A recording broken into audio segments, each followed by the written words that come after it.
grand dialogue. Sigeka Foba. Le grand dialogue, l'émission de débat du studio Tamani sur votre radio. Chaîne Nibéro. Halud Mauni. Chaîne Nibéri. Sigeka Foba. Le grand dialogue. Le grand dialogue. En direct du studio Tamani, Seydou Fomba pour vous présenter le grand dialogue de ce lundi 23 février 2015. Le sujet du jour est un peu plus d'actualité puisqu'il porte sur les pourparlers intermaliens en cours depuis quelques jours à Alger, des pourparlers qui viennent d'entrer dans leur 5e phase. Alors, dans quelle atmosphère se déroulent les travaux? Au moment où se poursuivent les pourparlers, quelle est la situation sur le terrain? Y a-t-il des chances que cette 5e phase soit la bonne? Les questions, ça ne manque donc pas. Et pour répondre à ces questions et à bien d'autres, nous recevrons bientôt dans ce studio deux invités, Sebeiti Aga Akado de la Société civile du Nord et Boubacar Touré, chargé de communication du RPM. Au téléphone, nous tenterons de joindre deux autres participants au débat. Mohamed El Mahmoud Ramadan, chargé de relations extérieures du MAA, et Abdallah Aga Hamzata, il est le secrétaire général du GATIA. Alors, interviendra également dans ce débat notre envoyé spécial à Alger, Issa Fakaba Sissoko. Il nous fera surtout les points de la journée. Alors, comme vous le savez, ce débat se déroulera en 3 volets. Le premier volet, nous allons le formuler ainsi: où en est-on à présent avec les pourparlers intermaliens à Alger?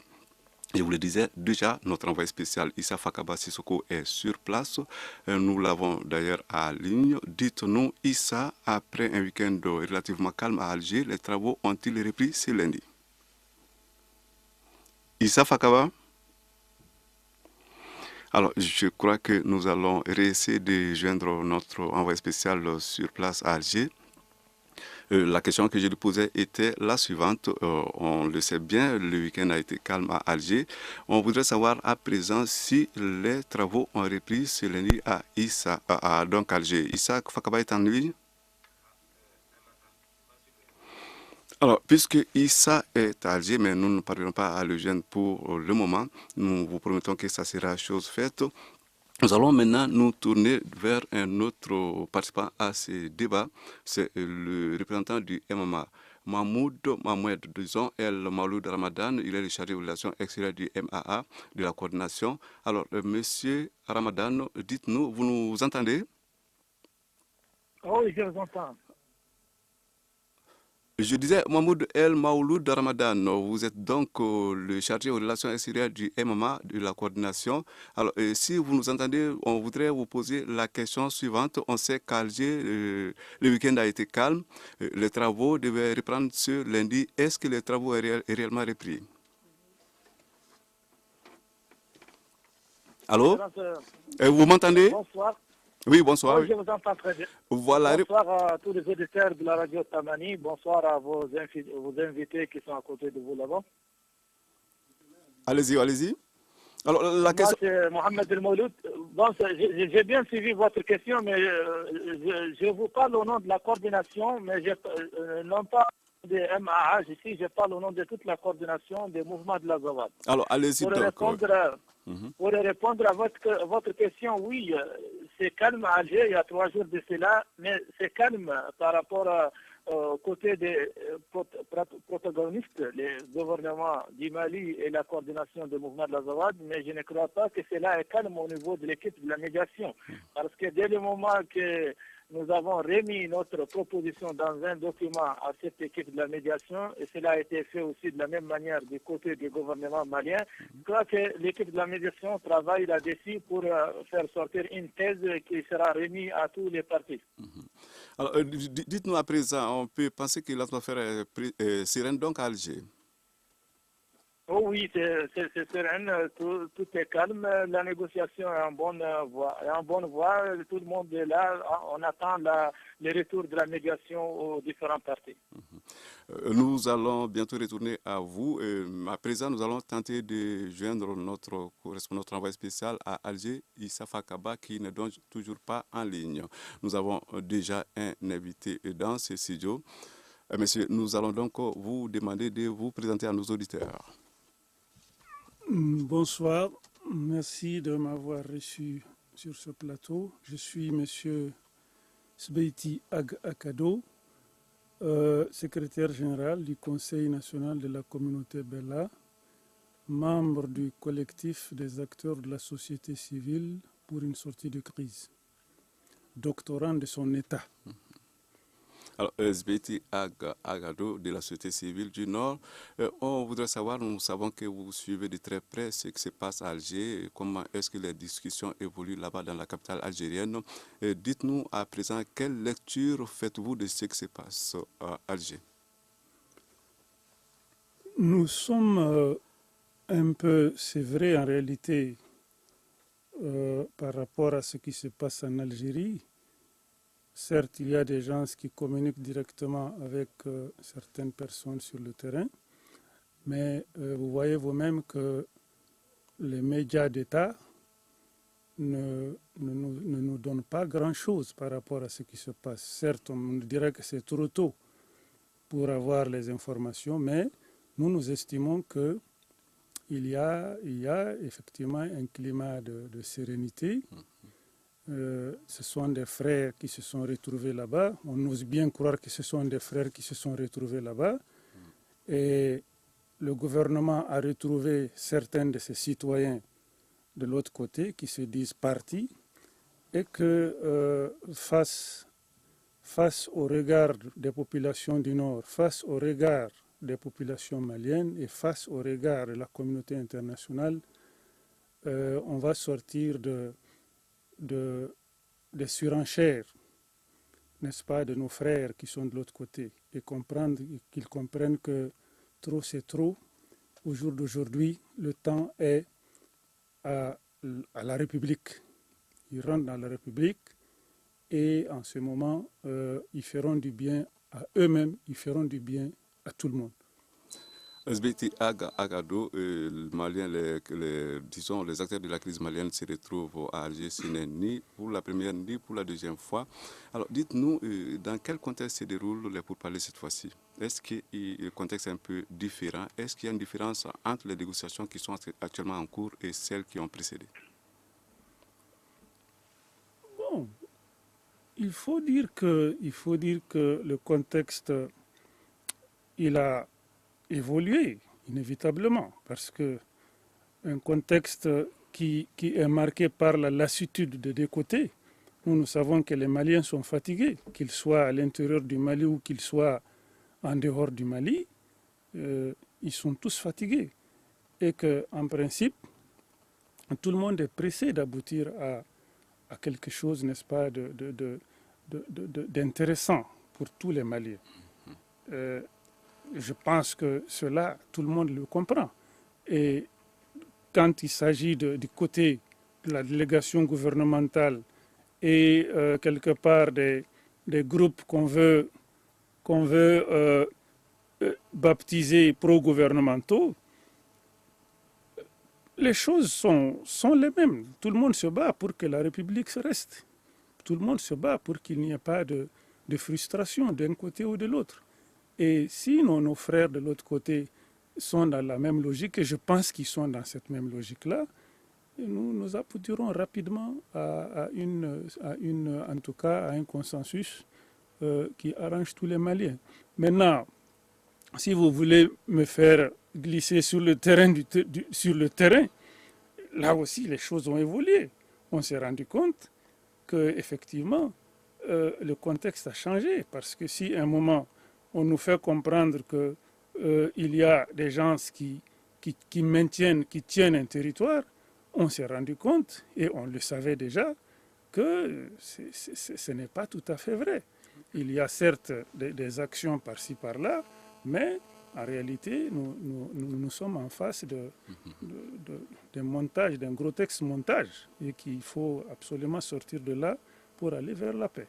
Je crois que ceci est compris par nos auditeurs. Maintenant, nous allons prendre la direction d'Alger. Issa est bel et bien en ligne cette fois-ci. Alors, Issa Fakaba Sissoko, dites-nous comment s'est passée la journée de ce lundi à Alger. Allô, est-ce que vous m'entendez? Issa, je vous reçois très bien. Est-ce que vous, à votre tour, vous me recevez? Oui, Alors, Issa, je voudrais que vous nous fassiez donc le point de la journée de ce lundi à Alger. Alors, bonsoir d'abord, bonsoir à nos auditeurs de Bamako et de l'intérieur du pays. Aujourd'hui, à Alger, après un week-end relativement relax, parce qu'il n'y avait pas de rencontres officielles, on a appris aujourd'hui l'arrivée de nouveaux membres de la délégation de la plateforme des mouvements urbains. Et selon un responsable, cette arrivée est prévue. Mais jusqu'à preuve du contraire, on n'a pas reçu de programme officiel venant de la médiation. En tout cas, pour les journalistes que je suis, je n'ai pas connaissance de la communication d'un programme officiel. Alors pour ce qui concerne l'atmosphère, on est loin de dire que l'atmosphère est dépendue. Ce serait exagéré aussi de dire que l'atmosphère est très tendue, mais il y a comme un climat de méfiance qui règne en ce moment entre les délégations, notamment depuis la publication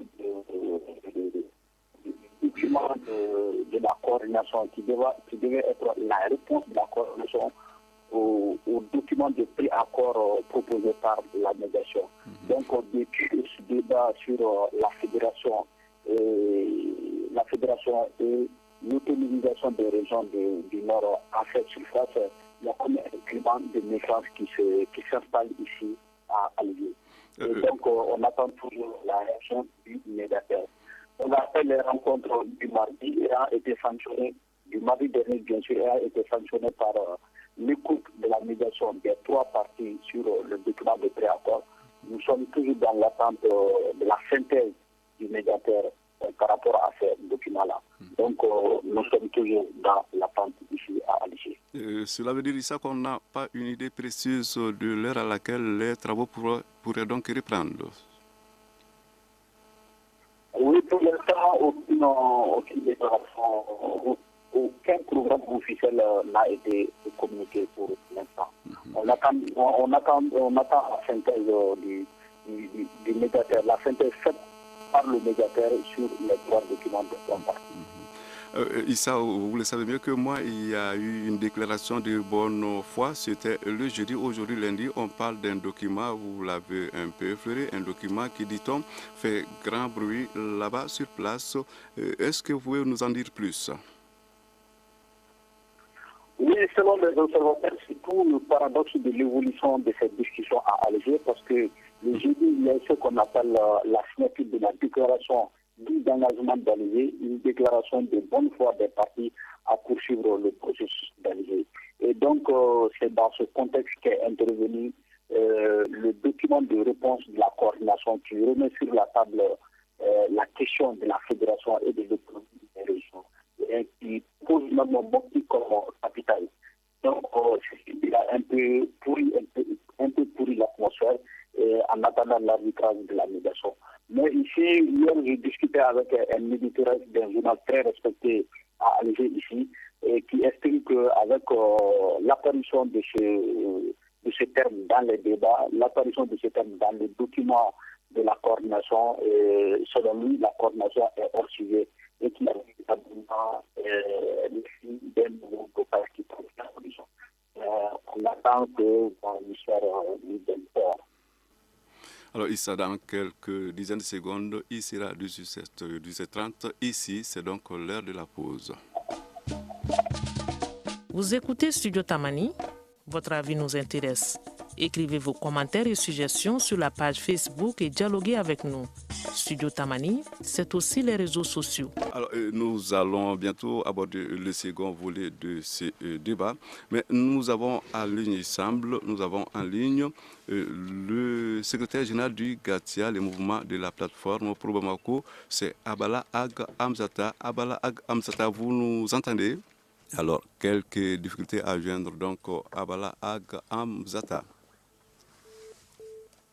Nous espérons pouvoir les joindre d'un moment à l'autre, mais ici, nous avons un participant à ce débat qui vient de nous rejoindre. Il s'agit donc de Boubacar Touré, qui est déchargé à la communication du RPM, le parti au pouvoir. Monsieur Touré, bonsoir. Bonsoir à vous et aux auditrices et auditeurs. Alors, première question à vous. Nous savons que vous aussi, vous suivez de très près l'évolution des pourparlers en Algérie. Alors, qu'est-ce que vous pensez de ce qui se passe à présent là-bas, particulièrement ce lundi, quand le pourparler devait reprendre? Bon, je sais qu'avec la signature du cessez-le-feu, une fois encore, nous aurons, si je dis nous, les Maliens qui sont dans la République, dans tous les comportements, respecteront une fois de plus ce cessez-le-feu qui ne doit pas être occasion à privilégier certains belligérants. Sinon, ce n'est pas la première fois qu'il y a des cessez-le-feu signés. Il faudrait cette fois-ci qu'on dépasse le cap de cessez-le-feu théorique, mais cessez-le-feu pratique, et que personne n'essaie de se taper un certain privilège dans ce cessez-le-feu si nous tenons sincèrement, et d'ailleurs on n'a pas le choix, nous devons tous tenir à la République. Alors, je ne sais pas, je voudrais savoir si nous pouvons entrer en contact avec le chargé de relations extérieures du MMA, plutôt avec Abala Aga Amzata, qui est le secrétaire général du GATIA. Est-ce que, voilà, donc on nous fait savoir que pour l'instant, il est difficile de les joindre. Nous allons donc continuer en abordant, voilà. Je crois que nous avons de la chance, nous allons pouvoir rejoindre enfin Abala Aga Amzata, qui est le secrétaire général du GATIA. Abala Aga Amzata, vous nous entendez cette fois-ci?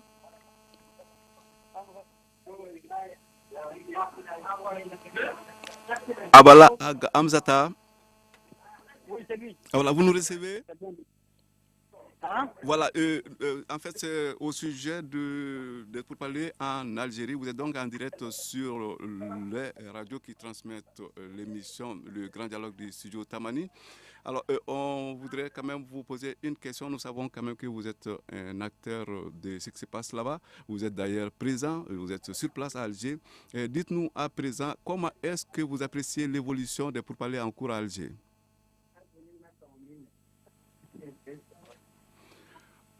Abala Aga Amzata, est-ce que vous nous recevez bien? À peine je reçois. Alors, cette fois-ci, nous allons parler un peu plus fort. La question que je vous pose est la suivante. Je vous rappelle d'abord que vous êtes le secrétaire général du GATIA, c'est le mouvement de la plateforme. Dites-nous, quelle lecture faites-vous de l'évolution de la situation à Alger? Il s'agit bien sûr des pourparlers intermaliens qui s'y déroulent. Oui, bon, les discussions, c'est vraiment, ça se passe pour le moment dans le calme, ça se passe bien. Et nous sommes là pour les 5e ronde d'Alger. Et les négociations ont commencé.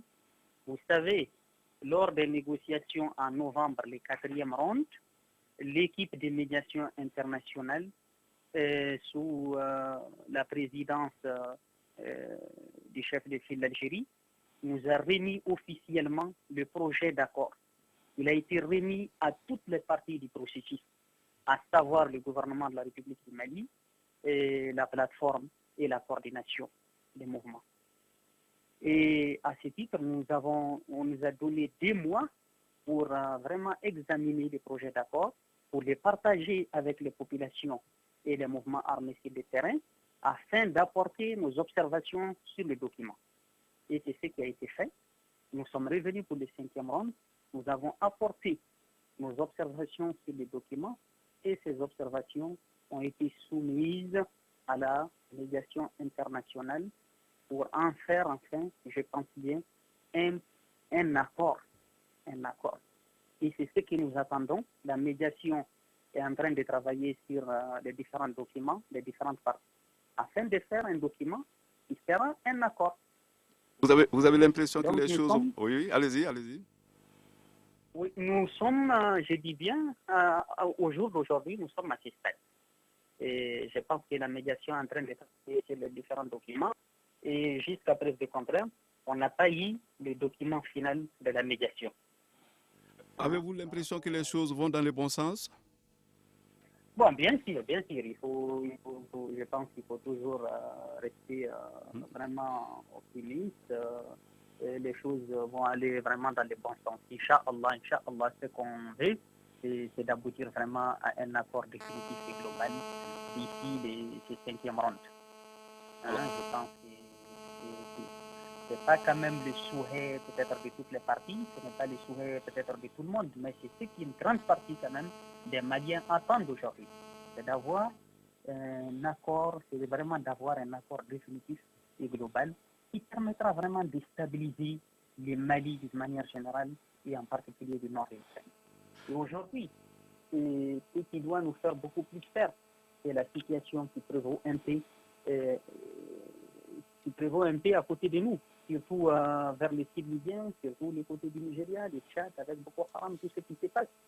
Il faut vraiment qu'on arrive vers un accord définitif pour vraiment faire la paix. Et c'est vraiment, on s'attaque aux choses essentielles, c'est-à-dire le développement durable du Mali d'une manière générale et des régions du Nord en particulier. Nous allons à présent tenter de joindre Mohamed El Maouloud Ramadan. Vous savez bien, on vous l'a dit, il est le chargé aux relations extérieures du MMA. C'est vrai, il préfère qu'on dise la coordination, c'est ce qu'il représente. Dites-nous à présent, Monsieur Mohamed El Maouloud Ramadan, vous aussi, vous pensez que les choses vont dans le bon sens à Alger? Mohamed El Maouloud Ramadan. Oui, je vous entends. J'espère que les choses vont très bien dans le bon sens. Mais soyons clairs avec nous que les propositions, les différentes propositions, celles du gouvernement du Mali et celles de la coordination, sont un peu éloignées l'un de l'autre. Pour la coordination, il y a des points sur lesquels il n'y a pas de recul. Et pour du côté du gouvernement aussi, c'est la même chose. Par exemple, en ce qui concerne l'étendue territoriale de l'Azawad pour la coordination, il lui faut cette appellation. Il faut qu'elle soit reconnue comme une étendue qui s'appelle Azawad. En ce qui concerne le gouvernement, cela est une ligne rouge. Il y a le système fédéral qui est demandé dans la proposition de la coordination et qui est rejeté du côté du gouvernement. C'est-à-dire qu'il y a des parts et d'autres des points qui sont très éloignés et ça demande beaucoup de travail et cela demande aussi beaucoup de concessions.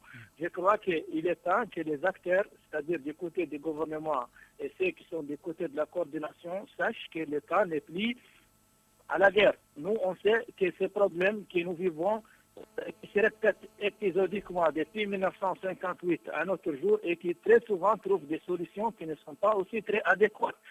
C'est là que cela se renouvelle à chaque 5-10 ans.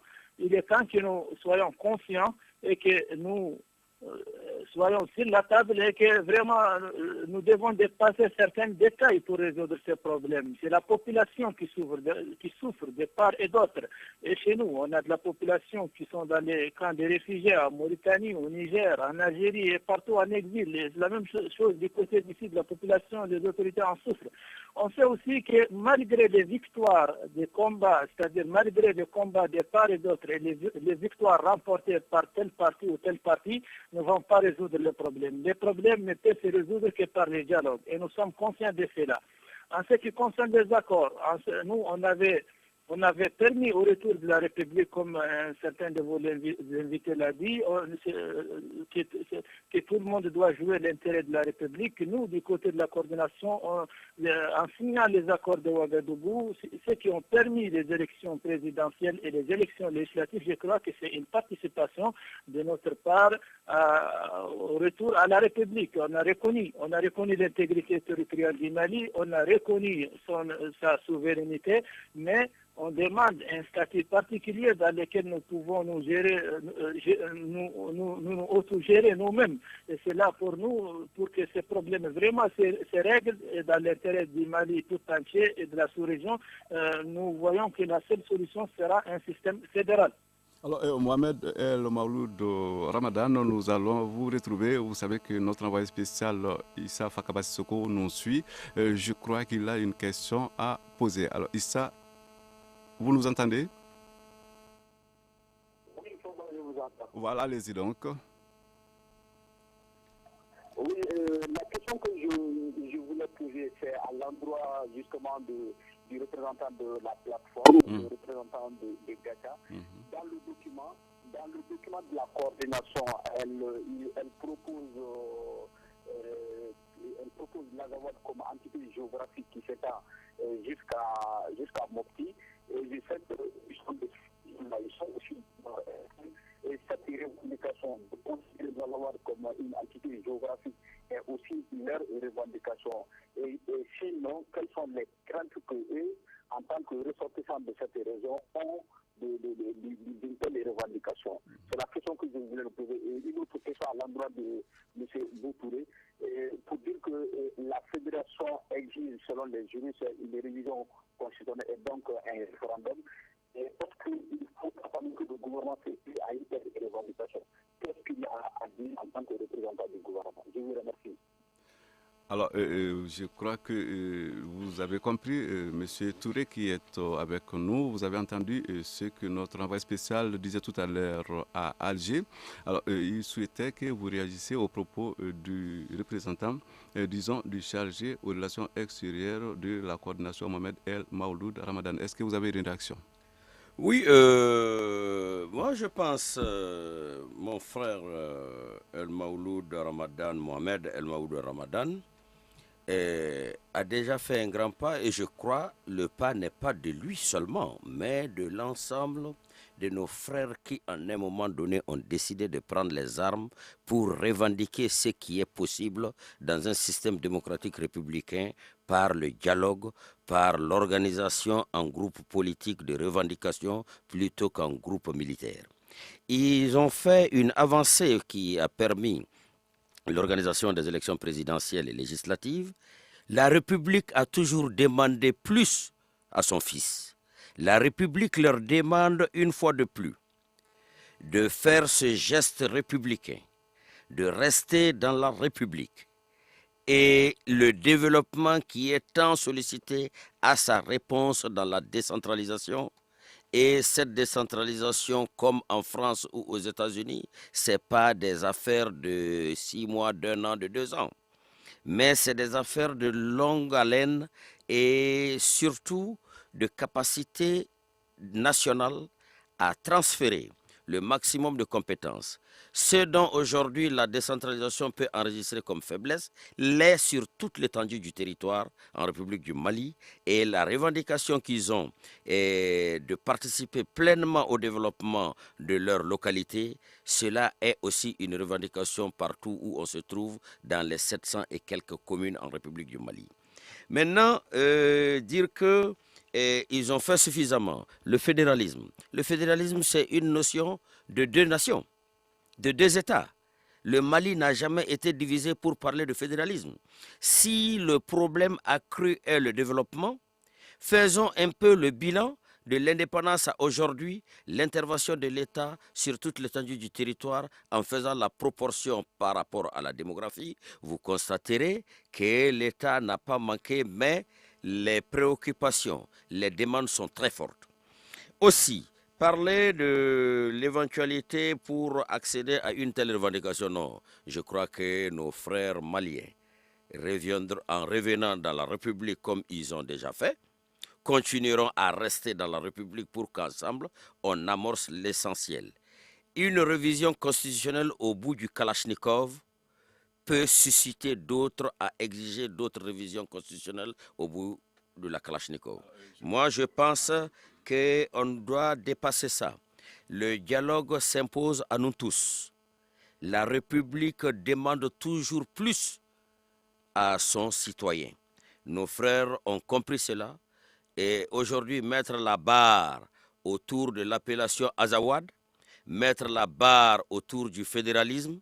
Nos camarades également qui ont porté les armes à un moment donné doivent également admettre et comprendre que si le réflexe démocratique est la chose la mieux partagée, alors même l'appellation d'une localité ne peut dépendre que de la volonté des seuls fils qui ont pris les armes.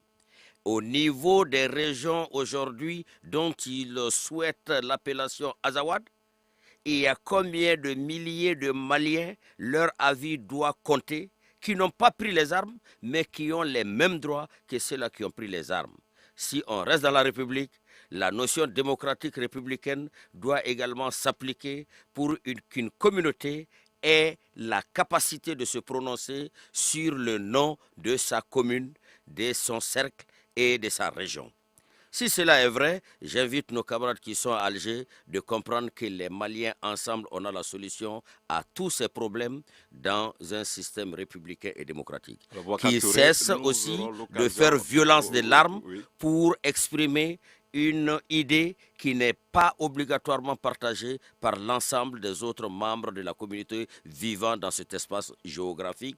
Et l'expression Azawad, si je ne me trompe, c'est une zone de pâturage qui ne s'étend pas sur tout ce qui est y revendique aujourd'hui. Voilà. Et qu'on arrête de se voiler la face. Le fédéralisme ne peut venir sous aucune forme.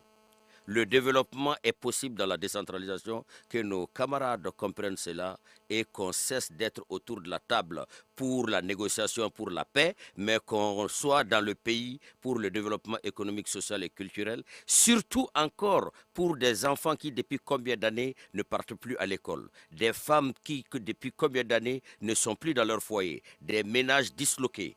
Qu'ils pensent à eux. Voilà, Boubacar Touré, cela est compris certainement par nos auditeurs. Je crois que vous aurez encore l'occasion de vous exprimer sur cette question, mais il est temps qu'on observe une petite pause.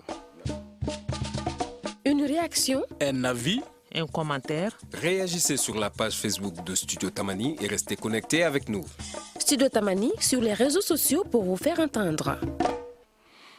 Alors, il est temps qu'on évoque la déclaration de bonne foi du jeudi, mais avant cela, nous allons donner la parole à Asbeiti Agado qui a écouté donc toutes les parties. Je pense qu'il a encore une réaction. Évidemment que j'ai une réaction. Heureusement que M. Touré a pris en partie une partie de mes réponses. Cependant, je dirais que le problème des gens de la coordination, c'est qu'ils n'arrivent pas à sortir de leur tête qu'une minorité ne peut imposer ses caprices à des majorités. Mon frère Touré l'a dit tout de suite, nous sommes en face d'un territoire peuplé de milliers et de milliers de gens. Comment ils peuvent penser un seul instant qu'un groupe d'individus puisse imposer une appellation ou bien une réorganisation ou bien quoi que ce soit à des majorités? Il sait que les Bellas ne sont pas avec eux dans cette aventure-là. Les Sorés ne sont pas avec eux. Les Touaregs ne sont pas avec eux. Les Arabes ne sont pas avec eux. Ils sont un groupe qui s'est constitué en bouclier, n'est-ce pas? Le bouclier des Occidentaux. Et derrière eux, il y a des puissances qui veulent nous prendre une partie de notre territoire, sinon les richesses de notre territoire. Et ça, on le sait. Sinon, de quel droit ils pensent qu'aujourd'hui ils peuvent parler de fédération? Nous, on sait un peu le jeu, on n'est pas naïf. Nous savons qu'ils savent qu'ils n'auront pas de fédération et ils ne doivent pas chercher une fédération. Maintenant, ce qu'ils veulent, c'est nous amener à accepter le projet de démantèlement que la médiation nous a proposé là. Ils veulent qu'on revienne à ça. Et je saisis l'occasion pour leur dire que les Maliens ne reviendront jamais à ça. Il n'est pas question pour les Maliens d'accepter que notre pays soit démantelé. Parce que le projet, il est clair que ce n'est pas un projet qui va faire l'unité du Mali. Maintenant, pour nous ramener à ça, ils continuent de nous glisser des documents pour dire que c'est la fédération qu'ils cherchent pour que nous on revienne. On connaît ce jeu-là, on ne va pas tomber là-dedans et nos autorités ne tomberont pas là-dedans. Ça, c'est sûr. Nous allons à présent évoquer un acte qui peut être qualifié d'importance, c'est ce qu'on appelle la déclaration de bonne foi, une déclaration qui a donc été signée le jeudi dernier. Je ne sais pas si Mohamed El Maouloud Ramadan est en ligne. Alors, oui, j'ai des réactions aussi par rapport à ça. Voilà, nous avons donc tous entendu parler de cette déclaration de bonne foi. C'était donc le jeudi dernier. Nous pensons, il y a beaucoup d'observateurs qui pensent quand même que c'est un pas de franchi. C'est votre avis? Bon, pas avant de répondre. Alors, si on a quelques problèmes, on a apparemment quelques problèmes à pouvoir les joindre, nous allons tenter peut-être de le rejoindre parce qu'on n'entend pas ce qu'il dit, c'est la ligne. Ou alors, est-ce que vous êtes en ligne, monsieur Mohamed El Maouloud Ramadan? Alors, je crois que nous allons tenter une deuxième fois, une autre fois de le jeune. Nous revenons ici en studio. Et nous allons donc donner la parole à M. Boubacar Touré. Voilà. Alors, je crois qu'il est revenu, Mohamed El Maouloud Ramadan. Je disais quand même que le jeudi, il y a eu un acte que d'aucuns qualifient d'important. C'est cette déclaration qu'on appelle déclaration de bonne foi. C'était donc, je rappelle, le jeudi dernier. C'est un acte que vous appréciez, n'est-ce pas? Vous pensez que c'est quand même un bon signe, non? Absolument, absolument. Mais avant de répondre à votre question, quand même, permettez-moi de réagir par rapport aux interventions de vos invités qui sont à côté de vous. Et essayez aussi de donner le temps à tout un chacun pour réagir. Pour un peu répondre à monsieur le représentant du RPM, des frères, au début, nous, notre problème, c'est vrai. Dans la Zawad, il y a les sous-développement, il y a l'insécurité, il y a la pauvreté, il y a toutes sortes de ces problèmes qu'il a signalés. Mais tout ceci ne sont que des conséquences. Nous, notre problème est politique. Donc, au lieu de chercher à résoudre les conséquences, essayez de résoudre les causes. Les causes sont bien là, bien avant l'indépendance du Mali, depuis 1958. En ce qui concerne la Constitution, nous ne cherchons pas sa révision par des bouts de Kalachnikov. Nous voulons sa révision par consensus, par dialogue, par négociation. Et on a vu que partout dans ce monde africain, les constitutions sont changées par une seule personne afin qu'il soit président. Et si, pour sauver toute une nation, on ne nous permet pas de changer une constitution, cela est dommage. En ce qui concerne l'Azawad comme portion ou bien zone de pâturage au nord de Tombouctou, je crois que tous les pays du monde, leurs appellations sont soit venues d'un petit village, soit d'un puits, soit d'une mare ou d'un lieu de pâturage. Le cas de la France, qui est l'ancien colonisateur de tous les pays africains, son appellation vient d'un petit village dans la région de l'île. L'Algérie où nous sommes ici, c'est d'un petit village qui s'appelle Jazaïr. Et je me demande d'où vient l'appellation du Mali. Je crois bien que cela ne vient pas quand même Mohamed de l'ancien empire du Mali. Oui. Mohamed El Maouloud Ramadan, ce que vous dites est certainement intéressant, mais puisque nous devons évoluer, nous avons quelques sujets à aborder. Alors, nous voudrions quand même à présent qu'on nous parle de la déclaration de bonne foi. Votre avis là-dessus, quelle lecture en faites-vous?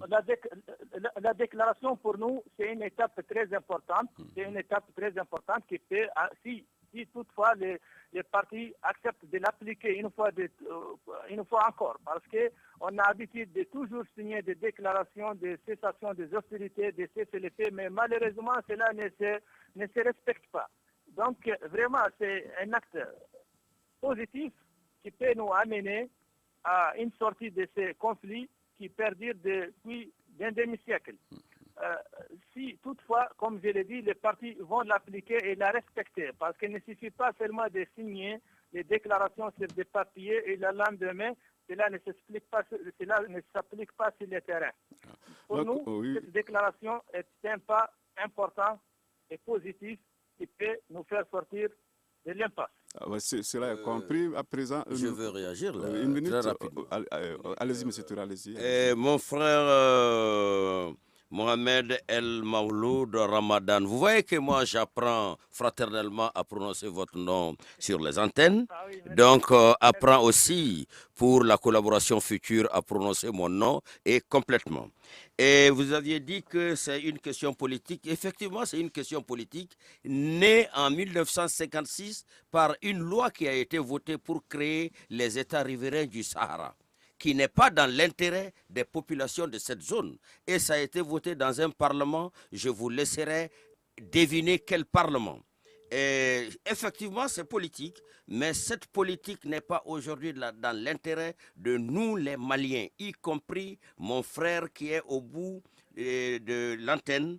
Vous aviez dit que les noms des pays, des villes partent toujours des petites choses, notamment des îles, des puits, etc. Tout ça c'est vrai, mais pas suite à des coups de feu.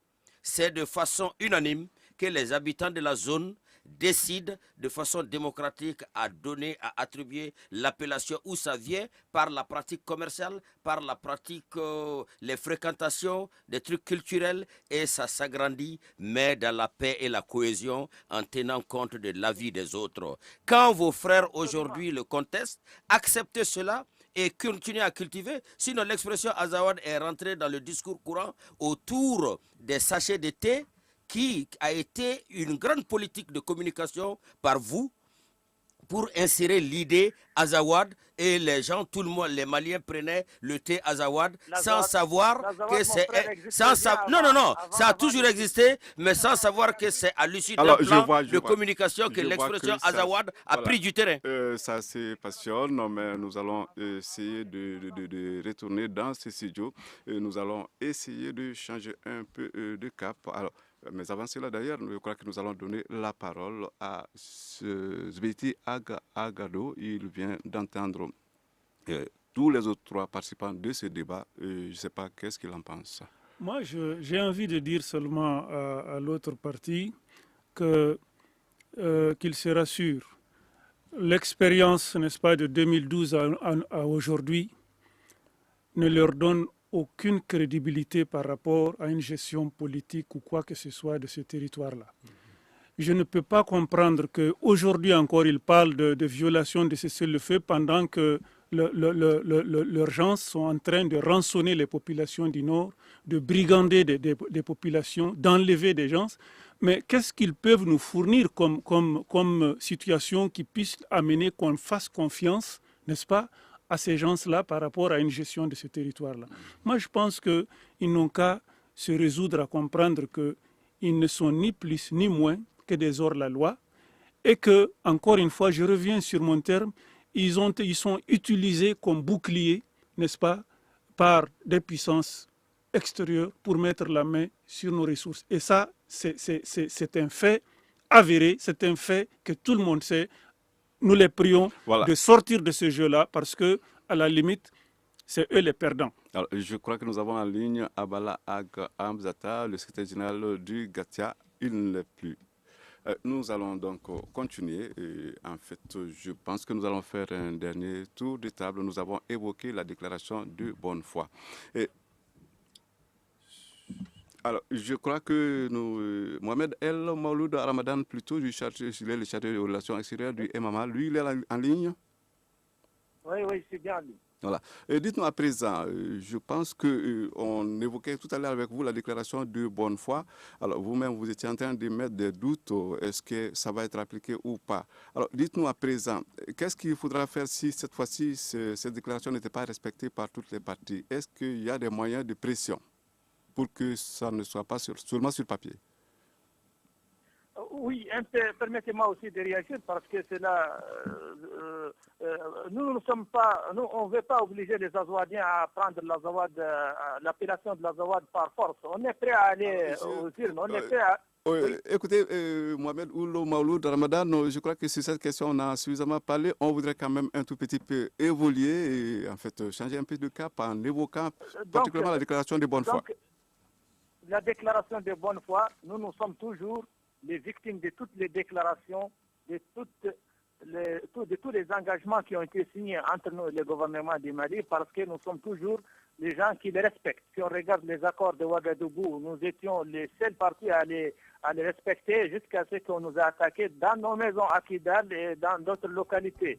En ce qui concerne les arrestations arbitraires, l'enlèvement des personnes, cela continue jusqu'à nos jours par le gouvernement malien, par les FAMA. Chaque jour, on nous signale un chef de tribu qui a été enlevé dans tel lieu ou tel lieu. En ce qui concerne s'il y a vraiment des garanties pour cette déclaration, pour son application, moi je crois que les seuls garants de cette déclaration sont les partis elles-mêmes, c'est-à-dire que chacun soit sincère et franc dans son engagement et qu'il les respecte de la manière dont il a signé sur feuille. Cela est compris. Mohamed El Mauloud Ramadan. Mohamed El Mauloud Ramadan. Il y a une déclaration. Oui. Écoutez, c'est vrai que le temps qui nous était imparti est presque fini. Alors, sans le vouloir, nous allons devoir donc vous interrompre pour retourner dans ce studio pour vous annoncer que c'est donc la fin de cette émission. Le sujet évoqué, vous l'avez suivi avec nous, c'était l'évolution des pourparlers d'Alger. Comme invité, nous avons reçu dans ce studio Zbeiti Agado de la société civile du Nord et Boubacar Touré, le secrétaire à la communication du RPM. Deux autres participants étaient en ligne. Depuis Alger, Mohamed El Maouloud Ramadan, le chargé de relations extérieures de la coordination, et Abala Aga Hamzata, le secrétaire général du GATIA. Notre envoyé spécial à Alger, Issa Fakaba Sissoko, a également participé à l'émission. C'était pour faire le point de la situation. À vous tous, nous disons donc merci pour votre disponibilité. Et cette émission vous a été présentée par Seydou Fomba. Au revoir.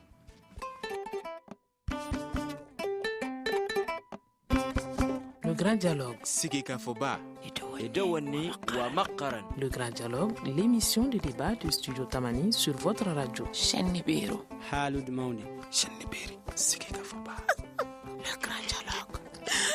Le grand dialogue.